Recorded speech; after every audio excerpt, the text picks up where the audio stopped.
बरोबर.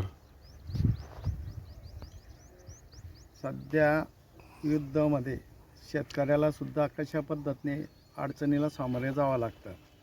युद्ध चालू असल्यामुळे आजच्या परिस्थितीत आम्ही ज्यावेळेस खतं घ्यायला गेलो त्यांचे भाव वाढून गेलेले. भाव वाढला, पण पीक पेरलेलं आहे, पिकाला खताची आवश्यकता असते.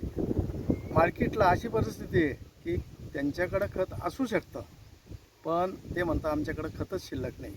की गाड्या मिळत नाही, गाड्यांचं ट्रान्सफरचं भाडं वाढलं. युद्धामुळे कुठपर्यंत माणसाला त्याचे आपल्याला त्रास होतो हे आज आम्ही एक शेतकरी म्हणून तुम्हाला सांगतोय. हा जो खताचा अचानक भाव वाढला, शेतकरीचं कसं असतं, ज्या दिवशी लागतं त्या दिवशी तो मार्केटला जातो. त्या मार्केटच्या हिशोबाने गेल्यानंतर सांगितलं जातं की आता भाव वाढलेत, आम्ही ते पैसे द्यायला तयार असतो. दुकानदाराकडे गेल्यानंतर ते सांगितलं जातं की आम्हाला आजच्या तारखेला खतच उपलब्ध नाही, ट्रान्सफरचे भाडं वाढलं, माल आला नाही, तर आम्ही खतं या रेटनी आणि एवढा महागाईमध्ये आम्हाला आज काय परवडणार आहे.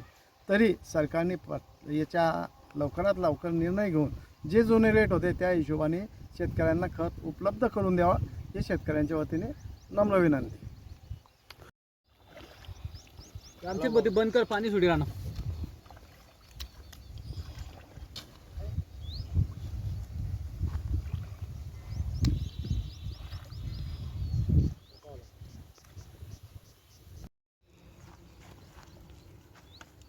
वर्धे